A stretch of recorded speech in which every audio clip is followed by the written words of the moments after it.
मैं हूँ आपकी स्टोरी दीदी और आप देख रहे हैं स्टोरी अनबॉक्सिंग। हेलो दोस्तों, स्टोरी अनबॉक्सिंग पर आपका हार्दिक अभिनंदन है। जैसा कि वीर शिरोमणि महाराणा प्रताप की इस महागाथा के पहले भाग में मैंने पन्नाधाय के त्याग और महाराणा उदय सिंह के बारे में बताया था।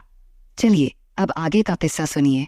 महाराणा उदय सिंह को सदैव युद्ध में रत रहना पड़ता था, इसलिए महारानी जयवंती बाई की स्थायी रूप से कुंभलगढ़ में रहने की व्यवस्था कर दी थी।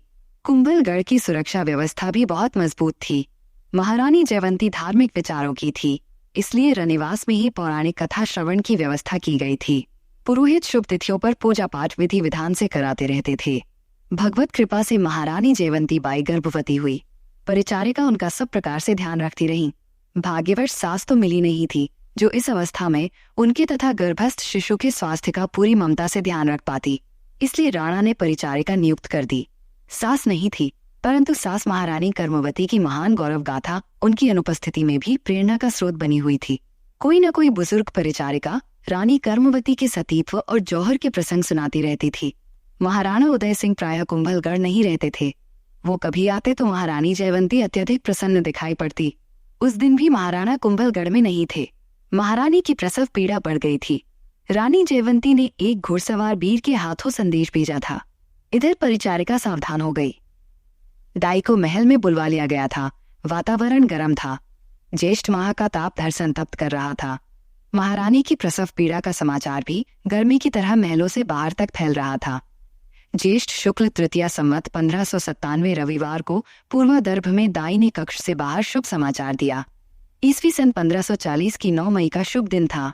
रानी जयवंती बाई ने पुत्र रत्न को जन्म दिया था। महलों में सब एक दूसरे को प्रसन्नता से बधाई देने लगे। ढोल नगाड़े बजने लगे। गर्मी के मौसम में भी वातावरण रंगीन हो गया। खुशियां केवल महल में नहीं, कुंभलगढ़ की हर गली में और हर बाजार में मनाई जा रही थी। सब ओर से बधाइयां आने लगी। महलों में चहल पहल होने लगी। सूचना मिलती है कि कल प्रातः ही महाराणा पहुंचने वाले हैं। महाराणा उदय सिंह प्रातः 10 बजे ही कुंभलगढ़ पहुंच गए। नित्य कर्म से निवृत्त होकर उन्होंने राज ज्योतिषी चंडी प्रसाद भारद्वाज को बुलाने के लिए कर्मचारी भेजा। पंडित जी को सब कुछ जानकारी पहले ही थी। वे केवल आमंत्रण की प्रतीक्षा ही कर रहे थे। कर्मचारी के साथ ही पोथी पत्रा लेकर आ गए। राणा की विशेष कक्ष में उन्हें महाराणा उदय सिंह से मिलवाया गया। महाराणा ने पुरोहित जी को प्रणाम करके पूछा, शुभ समाचार तो मिल गया होगा पंडित जी। पंडित जी बोले, बधाई हो महाराणा, मैं शिशु की कुंडली बनाकर ही लाया हूँ। उदय सिंह ने कहा, वाह पंडित जी, आपसे यही आशा थी। तो निकालिए कुंडली और बताइए कुछ अच्छी अच्छी बातें। चंडी प्रसाद पंडित जी ने अपना पोथी पत्रा संभाला, एक लंबी सी जन्म कुंडली निकाली और बोले, महाराणा जी, बालक की कुंडली कहती है कि वो शरीर तथा मन दोनों से बलवान है। कभी किसी से भयभीत नहीं होगा, स्वाभिमानी होगा, परंतु किसी प्रकार का दिखावा नहीं करेगा। सादगी पूर्ण जीवन बिताएगा।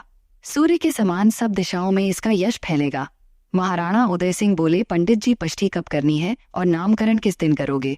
पंडित जी ने कहा, महाराज, षष्ठी नवमी तिथि को मनाई जाएगी। नामकरण उत्सव त्रयोदशी को संपन्न करना। महाराणा बोले, संपन्न तो आपको ही कराना है। पूजन की सामग्री लिखवा दीजिए। पुरोहित जी ने कहा, पूजन की समस्त सामग्री मैं साथ लाऊंगा। पूजन स्वयं करवाऊंगा। आपको पत्नी सहित उपस्थित होकर पूजन करवाना है। कुंडली बन चुकी है।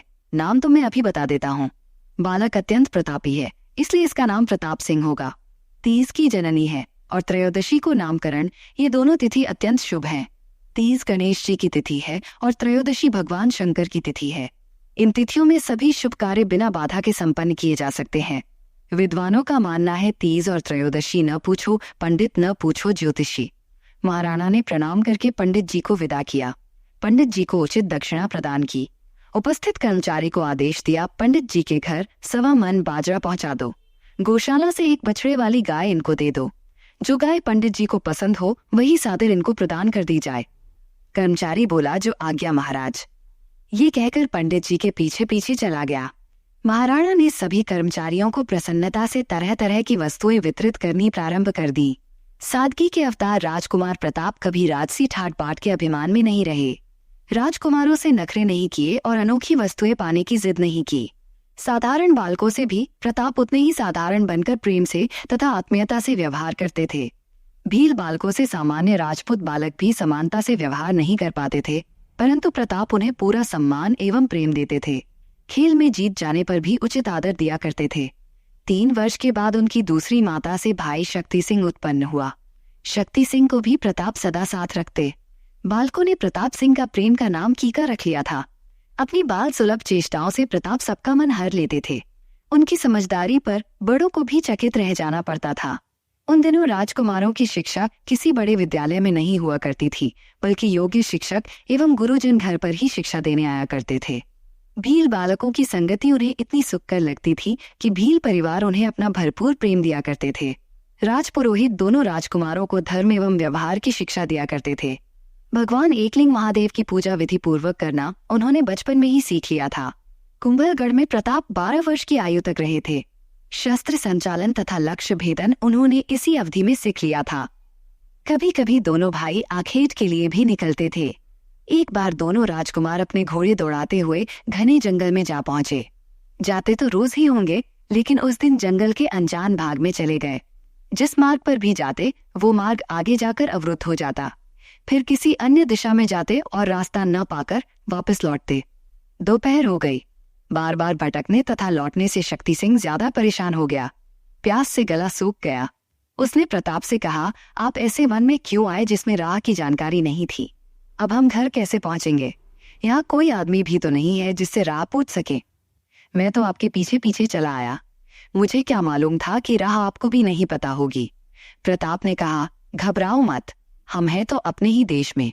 थक गए हो तो थोड़ी देर पेड़ के नीचे आराम कर लो। हो सकता है कि कोई आ जाए या मुझे ही रास्ता ध्यान में आ जाए। शक्ति सिंह बोले, सामने जो पीपल का पेड़ है वहीं चलकर बैठते हैं।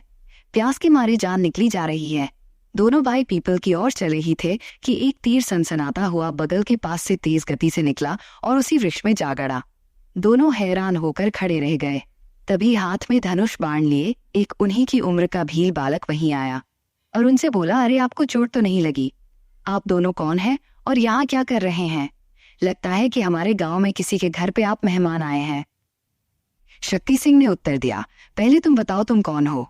क्या तीर से हमें मारना चाहते थे? हम महाराणा उदय सिंह के पुत्र हैं। मैं शक्ति सिंह और ये मेरे बड़े भाई राणा प्रताप सिंह। भील बालक बोला, ओह, बड़ा सौभाग्य है कि मैं अपने भाभी महाराणा के दर्शन कर रहा हूँ। मैं पुंजा आपको प्रणाम करता हूँ। प्रणाम की मुद्रा में पुंजा दोनों के नजदीक आ गया। प्रताप सिंह बोले, भाई पुंजा, क्या कहीं आसपास में पानी मिलेगा? ये मेरा छोटा भाई शक्ति सिंह बहुत प्यासा है। पुंजा बोला, क्यों नहीं, हमारा गांव पानरवा बिल्कुल पास में ही है। मैं घर चलकर आपको पानी पिलवाता हूँ। शक्ति सिंह ने कहा, मैं अब और चल नहीं सकता, पानी तुम ही लाकर पिला दो। पुंजा ने कहा, गांव तक जाना और पानी लेकर वापस आना, इस तरह से तो दुगना समय लगेगा। साथ चलोगे तो आधे समय में ही काम हो जाएगा। प्रताप ने कहा, चलो शक्ति गांव भी देख लेंगे और वहां से रास्ता भी मिल जाएगा। शक्ति सिंह कुछ बोला नहीं और उठकर पुंजा के पीछे चल दिया। गांव सचमुच पास ही था। तीनों गांव में पहुंचे। पुंजा ने अपनी माँ को दोनों राजकुमारों का परिचय दिया। माँ ने पानी नहीं बल्कि शरबत पिलाया और साथ ही कुछ खाने को भी दिया। आग्रह किया कि कभी कभी आते रहना, पुंजा को अपना भाई ही समझना। फिर माँ से आज्ञा लेकर पुंजा उन दोनों को कुंभलगढ़ के रास्ते पर पहुंचाने गया। विदा लेते हुए पुंजा ने फिर कहा, भाई कभी कभी दर्शन देते रहना। दोनों राजकुमार आगे बढ़ गए और पुंजा उन्हें खड़ा देखता रहा। दोनों और दिलों में प्रेम के बीज तो अंकुरित हो ही चुके थे। धीरे धीरे समय बीता। 12 वर्ष की अवस्था में महाराणा उदय सिंह का आदेश प्राप्त करके राणा प्रताप कुंभलगढ़ से चित्तौड़ पहुंच गए। इसी अवस्था में समस्त वीर सरदारों की उपस्थिति में एक सादा समारोह में उन्हें युवराज बना दिया गया। इसके पश्चात शस्त्र विद्या एवं राजकाज की शिक्षा भी विधिवत दी जाने लगी। उन्हें मार्गदर्शन देने के लिए योग्य गुरु की तलाश लंबी नहीं चली। सलूम्बर निवासी रावत किशन दास को यह गुरु कार्य सौंपा गया। उन्होंने सहर्ष इस दायित्व को स्वीकार किया। राजा प्रताप को शस्त्र संचालन का प्रशिक्षण अधिक नहीं देना पड़ा। वे पहले ही भाला फेंकने में, तलवार चलाने में और घुड़सवारी में अत्यंत कुशल थे। तथापि किशनदास जी ने बारीकियां और सावधानियों न केवल समझाई अपितु अभ्यास भी करा दिया। प्रताप का निशाना अचूक था, भाले का प्रहार सटीक होता था। रावत किशनदास जी ने महत्वपूर्ण कार्य ये किया कि राणा प्रताप के मन में अपने कुल की गौरवपूर्ण गाथाएं भली भांति भर दी, जिससे उनमें वंश के प्रति स्वाभिमान जागृत हुआ। समय समय पर प्रताप पूछते तो रावत जी उन्हीं घटनाओं को रोचक बनाकर सुनाते। प्रताप के मन में वे घटनाएं सचित्र होकर छप जाती। इनसे प्रताप का चरित्र सुदृढ़ होता चला गया। एक दिन राणा प्रताप ने पूछा, गुरुजी हमें ठीक से समझाइए कि हम सूर्यवंशी हैं या गहलोत या सिसोदिया, सही क्या है? गुरु किशन दास ने उत्तर देकर युवराज का समाधान इस प्रकार किया, भगवान राम सूर्यवंशी थे कि नहीं? प्रताप बोले, हाँ थे। गुरुजी बोले, फिर उन्हें रघुवंशी क्यों कहा जाता है? राणा प्रताप चुप थे। तब गुरुदेव ने आगे कहा, एक ही वंश में जब कोई अन्य प्रतापी महान व्यक्ति उत्पन्न हो जाता है तो वंश उसके नाम से जाना जाता है। प्रताप ने प्रश्न किया, तब तो राजा रघु ने भी ऐसा ही महान कार्य किया होगा, क्या आप इस और कुछ संकेत करेंगे? गुरुदेव बोले, ये गाथा जानने योग्य है। राजा रघु ने अपनी सारी संपत्ति दान कर दी थी। राजकीय कोष से अपने लिए कुछ भी नहीं लेते थे, स्वयं ही मेहनत से जो कमाते वही खाते थे। एक बार धौम्य ऋषि का एक शिष्य उनके पास आया, का अपने गुरु को दक्षिणा देना चाहता था। उसने 14,000 स्वर्ण मुद्रा देने का संकल्प किया था। राजा रघु कह सकते थे कि मेरे पास कुछ नहीं है, परंतु अपने द्वार पर आए याचक को खाली हाथ कैसे जाने देते। उन्होंने कहा कि रात को विश्राम करो, मैं कुबेर पर आक्रमण करके स्वर्ण मुद्राओं का प्रबंध करता हूँ। राजा रघु ने कुबेर पर चढ़ाई करने की तैयारी कर ली तो कुबेर ने राजा रघु के आंगन में स्वर्ण मुद्राओं की वर्षा कर दी। याचक ने उनमें से गिनकर 14,000 स्वर्ण मुद्रा संभाल ली। राजा रघु ने कहा, ये सब तुम्हारी ही है, मैं इनमें से एक भी नहीं ले सकता। याचक शिष्य बोला, राजन, मैं तो केवल गुरु दक्षिणा के लिए ही 14,000 लूंगा, अपने लिए कुछ भी लेना मेरा अधिकार नहीं है। फिर राजा ने शेष स्वर्ण मुद्राएं अपनी प्रजा में वितरित करवा दी। प्रताप बोले, वाह, गुरुदेव दोनों महान और दोनों निर्लोभी थे। गुरुजी ने कहा, ऐसे प्रतापी राजा को स्मरण करते हुए वंश को रघुवंश कहा जाने लगा। प्रताप बोले, हमारे गहलोत और सिसोदिया वंश की भी ऐसी ही कोई कथा है तो अवश्य सुनाइए। गुरु किशन दास जी ने कहा, अवश्य सुनो। कभी मौर्य वंश के मानसिंह ने वल्लभी नगर पर आक्रमण किया। क्रूर मानसिंह ने राजा तथा मंत्रियों सहित सभी का संहार कर दिया। रानी पुष्पावती उन दिनों गर्भवती थी। भाग्यवश वो अपने मायके में थी, इसलिए वो बच गई। एक स्वामी भक्त मंत्री किसी प्रकार बचकर रानी के पास पहुंचा। लहूलुहान मंत्री ने रानी को समाचार दिया कि जितनी जल्दी हो सके गर्भस्थ शिशु की रक्षा के लिए यहाँ से पलायन कर जाओ। दुष्ट मानसिंह आपकी तलाश में इधर अवश्य पहुंच जाएगा। विश्वास पात्र सेवक का कहना मानकर रानी पुष्पावती मंदिर से ही जंगलों में चली गई। लहूलुहान सेवक साथ था। पहाड़ों रास्तों पर चलते चलते रानी को प्रसव पीड़ा हुई। एक पर्वत की गुफा में ही रानी ने पुत्र को जन्म दिया। गुफा यानी गुहा में जन्म होने के कारण रानी ने उसका नाम गोहिल रख दिया। गोहिल को साथ लिए वे एक पहाड़ी गांव में जा पहुंची। भूख प्यास से व्याकुल रानी गांव के मंदिर में पहुंची। मंदिर के पुजारी वशिष्ठ रावल की पत्नी को रानी और शिशु पर दया आई। उसने मंदिर और घर की सेवा के लिए उसे अपने आश्रम में रख लिया। गोहिल को प्रेम से सभी बप्पा कहने लगे। गांव के लोगों ने उसे पुजारी ही समझा, इसलिए उनको बप्पा रावल कहने लगे। यही गोहिल यानी बप्पा रावल अपने पराक्रम से चित्तौड़ का महाराणा बना। इसी के नाम से गहलोत वंश का श्री गणेश हुआ। राणा प्रताप ने पूछा, रावल तो पुजारी होते हैं, फिर बप्पा ने नाम के साथ रावल क्यों लगाया? गुरुदेव बोले, मैंने बताया तो था कि गोहिल को पुजारी के घर पाला पोसा गया। भील बालक उन्हें रावल ही समझते थे। बाद में उन्हें भगवान शंकर की पूजा का भी संस्कार एक महात्मा जी से प्राप्त हुआ। चित्तौड़ का महाराणा पद पाकर गोहिल ने भगवान एकलिंग का मंदिर स्थापित किया, स्वयं को उनका पुजारी माना। यही धारणा उन्होंने सभी महाराणाओं के लिए परंपरा रूप में स्थापित की कि मेवाड़ राज्य के स्वामी भगवान शिव हैं और सभी महाराणा उनके रावल हैं। इस धारणा से कभी अभिमान होने की संभावना नहीं रहेगी। फिर गुरुजी से शक्ति सिंह ने पूछा, तब सिसोदिया वंश नाम कैसे आया? गुरुदेव बोले, बेटा सिसोदा एक बड़े गांव का नाम है। महाराजा हमीर जी महाराणा बनने से पहले उस सिसोदा गांव में रहे थे।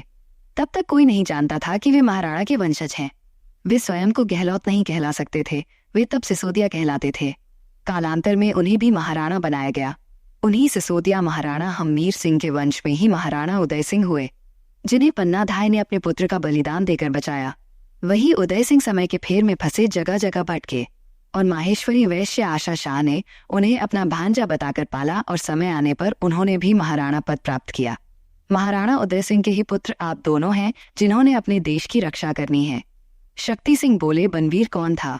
उसकी भला हमारे पिता से क्या शत्रुता थी? गुरुदेव किशनदास जी ने उत्तर दिया, महाराणा संग्राम सिंह के बड़े भाई पृथ्वीराज के ही एक पुत्र का नाम था बनवीर। वो दासी से उत्पन्न था। उदय सिंह के बड़े भाई विक्रमादित्य की उससे घनिष्ठता बढ़ गई।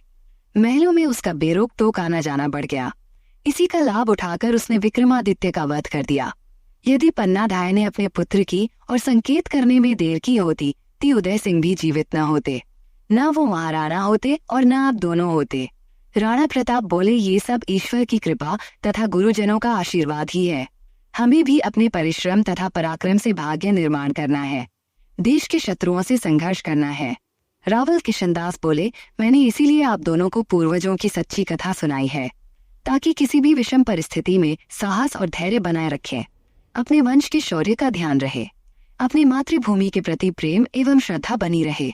राणा प्रताप बोले, ठीक कहा आपने। अपने वंश की और पूर्वजों की जानकारी से हमारा ज्ञान भी बढ़ा है तथा स्वाभिमान भी बढ़ा है। शक्ति सिंह ने पूछा, महारानी कर्मवती को जौहर क्यों करना पड़ा था? क्या स्त्रियों को युद्ध करना निषेध था? उन्हें शत्रुओं का वीरता से सामना करना चाहिए था। गुरु किशनदास जी ने समझाया, युद्ध करना निषेध नहीं है। हमारी तो दुर्गा माँ राक्षसों से अनेक बार युद्ध करती रही हैं। यही कहानी महारानी कर्मवती की है। दूसरी रानी भी जवाहर बाई थी, जिन्होंने महिलाओं की सेना बनाकर युद्ध किया था। क्योंकि सभी पुरुष योद्धा मारे जा चुके थे, महिलाएं अपने मोर्चे पर युद्ध जी जान से लड़ रही थीं। महारानी कर्मवती का विचार था कि एक भी भारतीय नारी यवनों के हाथ न पड़े, अतः उनके चित्तौड़गढ़ में प्रवेश से पूर्व जौहर करना आवश्यक समझा गया। शत्रुओं की बुरी नीयत की संभावना को ही समाप्त कर दिया गया। विश्व भर में केवल चित्तौड़ में ही 2 बार हजारों नारियों ने जौहर किया है। ऐसा बलिदान और कहीं संभव ही नहीं हुआ। महाराणा प्रताप बोले, इस प्रकार अपने पूर्वजों की जानकारी पाकर हम स्वाभिमान से परिपूर्ण हो गए हैं। गुरुदेव, आपका हृदय से धन्यवाद करता हूँ। गुरुदेव किशनदास जी अपने कक्ष में चले गए। दोनों भाई भाला फेंकने का अभ्यास करने लगे। शक्ति सिंह के मन में एक प्रश्न आया कि चित्तौड़ का ये शानदार किला किसने बनवाया? हमीर सिंह भी यहाँ आए, संग्राम सिंह भी आए और उदय सिंह भी आए। अब हम भी आ गए। चित्तौड़ का ये किला तो पहले से ही था, इसको किसने बनवाया और चित्तौड़ नाम क्यों रखा? राणा प्रताप बोले, ये प्रश्न तो गुरुदेव किशनदास जी से पूछना पड़ेगा अथवा पिताश्री उदय सिंह जी बताएंगे। मुझे इस तथ्य का ज्ञान नहीं है। रात्रि में भोजन के उपरांत दोनों भाई अपने पिता जी के कक्ष में पहुंचे। दोनों ने चरण स्पर्श करके प्रणाम किया। महाराणा उदय सिंह ने आशीर्वाद दिया और दोनों को पास बिठाकर पूछा, कहिए क्या बात है? राणा प्रताप ने कहा, भाई शक्ति सिंह के मन में जिज्ञासा है कि चित्तौड़ का अद्वितीय मनोहर किला किसने बनवाया था। पिताश्री कृपा करके जिज्ञासा का समाधान करें। महाराणा उदय सिंह बोले, सच तो ये है कि मैंने भी बचपन से चित्तौड़ को इसी रूप में निहारा है। यहाँ के राजपुरोहित जी से जो जानकारी प्राप्त हुई उस हिसाब से मैं आप दोनों को बता देता हूँ। दोनों उत्सुकता पूर्वक महाराणा की ओर निहारने लगे। महाराणा बोले, चित्तौड़ दुर्ग का पुराना नाम चित्रकूट है। प्रताप ने कहा, चित्रकूट तो पर्वत है जहाँ भगवान श्री राम, लक्ष्मण और माता सीता वनवास के समय रहे थे। भरत भी वहाँ उनको वापस लाने पहुंचे थे। शक्ति सिंह ने कहा, चित्रकूट तो प्रयाग के पास है। महाराणा बोले, तुम्हारी बात भी ठीक है। वही के मौर्यवंशी राजा चित्रांगद ने इस क्षेत्र पर विजय प्राप्त की थी। पर्वत पर राजा चित्रांगद ने इस महान दुर्ग को निर्मित करवाकर चित्रकूट नाम दिया था। हमारे पूर्वज वीर शिरोमणि बप्पा रावल ने इन्हें जीतकर अपना राज्य स्थापित किया। तभी चित्रकूट से ये चित्तौड़ दुर्ग कहलाने लगा। इसकी विशेषता इसकी मजबूती और हर प्रकार की सुविधा से है। राजसभा के साथ साथ पुरुष और महिलाओं के अलग अलग महल बनाए। सैनिक सुरक्षा की भी अनोखी व्यवस्था की गई है। दोनों भाई चित्तौड़ कथा जानकर प्रसन्न हो गए। समय धीरे धीरे आगे बढ़ने लगा। गुरुदेव किशनदास जी से शिक्षा ले चुके राणा प्रताप अप्रत्यक्ष युद्ध करने के लिए तैयार हो चुके थे। वीर जयपाल मेड़तिया ने वीर प्रताप को प्रत्यक्ष युद्ध में व्यूह रचना के अनेक प्रकार सिखाए। सीखकर निपुण हुए युवराज प्रताप अब अपने ज्ञान का प्रत्यक्ष अनुभव करना चाहते थे। राणा प्रताप अभी 17 वर्ष के नवयुवक थे। बागड़ से युद्ध छिड़ गया। राणा प्रताप ने उदय सिंह महाराणा से अनुमति मांगी। महाराणा उदय सिंह ने तो स्वयं भी इसी अवस्था में युद्ध जीतने शुरू कर दिए थे। इसलिए राणा प्रताप को न केवल अनुमति मिली बल्कि पिता ने उत्साहित भी किया। बागड़ एक छोटा सा राज्य था, परंतु युद्ध कोई छोटा नहीं होता। प्रत्येक युद्ध में प्राणों को हथेली पर रखकर ही लड़ा जाता है। राणा प्रताप ने बागड़ के शासक को पराजित करके बंदी बना लिया। उसने अधीनता स्वीकार कर ली। महाराणा ने प्रताप की विजय की भूरी भूरी प्रशंसा होने लगी। राणा प्रताप का भी उत्साह भी उछाल मारने लगा। जल्दी ही 56 क्षेत्र से लड़ने का अवसर आ गया। दोबारा राणा प्रताप को भेजा गया। थोड़े ही समय में राणा प्रताप ने 56 को जीत लिया। राणा का आत्मविश्वास बढ़ता चला गया। सफलता प्रथम प्रयास में मिल जाए तो आत्मविश्वास में वृद्धि हो जाती है।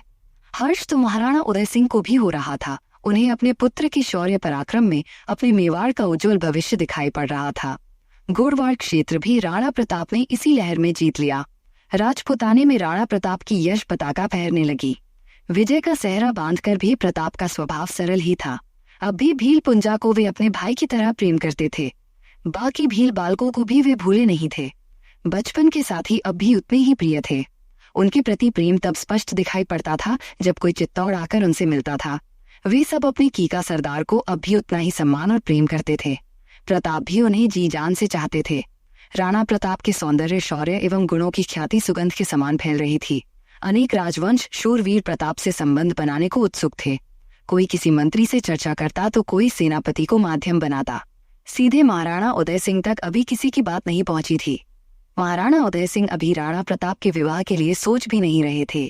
गोरवाड़ के ही मामेरक पंवार ने राणा प्रताप से अपनी पुत्री के विवाह के लिए चर्चा चलाई। आशा शाह ने परामर्श दिया और उदय सिंह को इसके लिए राजी कर लिया। युवराज राणा प्रताप का विवाह मात्र 18 वर्ष की अवस्था में मामेरक पंवार की पुत्री के साथ धूमधाम से संपन्न हो गया। कुंवर अजबांदे बाई रानी बनकर महलों में पहुंची तो उन्हें पता लगा कि राणा प्रताप की माता जयवंती देवी भी महारानी और राजमाता वाली शान से नहीं रहती। महाराणा उदय सिंह शक्ति सिंह की माता सज्जाबाई को अधिक प्रेम और आदर देते हैं। भटियाणी रानी भी सदा ऐसे उपाय तथा षड्यंत्र करती रहती थी ताकि उनका पुत्र जगमाल भावी युवराज बन पाए, परंतु समय पराक्रम का साथ देता है। राणा प्रताप की शक्ति एवं योग्यता, व्यवहार और सादगी ने युवराज प्रताप को बना दिया। शीघ्र ही राणा प्रताप ने अपने पराक्रम से विजय प्राप्त करके स्पष्ट कर दिया कि वही युवराज पद के योग्य हैं। रानी अजबांदे अपने स्वामी के शौर्य तथा स्वभाव को शीघ्र ही समझ गई। उन्हें सादगीपूर्ण निसंकोच स्वभाव के साथ राणा का निश्चल प्रेम प्राप्त हुआ, जिससे वो संतुष्ट और आनंदित भी हुई। शीघ्र ही रानी अजबांदे गर्भवती हुई और 16 मार्च 1559 को रानी अजबांदे की कोख से पुत्र रत्न उत्पन्न हुआ। उसका नाम अमर सिंह रखा गया। सब और आनंद मनाया गया। महाराणा उदय सिंह दादा बन गए थे। अब उनका महाराणा प्रताप के प्रति भी प्रेम दिखाई पड़ने लगा। राज करने में भी राणा प्रताप की भागीदारी बढ़ने लगी, परंतु युद्धों का सिलसिला बढ़ता चला गया। महाराणा उदय सिंह रानी भटियाणी और पुत्र जगपाल के मोह में इतने घिर गए थे कि रानी जयंती और रानी सज्जाबाई की ओर ध्यान ही नहीं देते थे। अतः सज्जाबाई तो अपने पुत्र शक्ति सिंह को छोड़कर मायके चली गई और फिर लौटकर ही नहीं आई। तब दोनों की देखभाल जयवंती बाई ही करती रही। दोनों साथ खेले खाए और बड़े हुए। दोनों में प्रेम भी बहुत था, परंतु राजपूतों के गुण और दोष भी तो दोनों में विद्यमान थे। बात बात पर कुपित हो जाना, अपनी जिद के सामने लाभ हानि भी नहीं सोच पाना राजपूतों की कमजोरी सदा कमजोरी रही है, जिसका परिणाम इन्हें आजाद भारत में और लोकतंत्र में भी भुगतना पड़ा है। तो अभी के लिए वीर भूमि के वीर सपूत महाराणा प्रताप की शौर्य गाथा का ये भाग यहीं तक। अगले भाग के साथ मैं जल्द लौटूंगी। कहानी पसंद आ रही है तो लाइक कीजिए, शेयर कीजिए और अगर आपने चैनल को सब्सक्राइब नहीं किया है तो अभी कीजिए। फिलहाल के लिए इजाजत दीजिए। मैं हूं आपकी स्टोरी दीदी और आप देख रहे हैं स्टोरी अनबॉक्सिंग।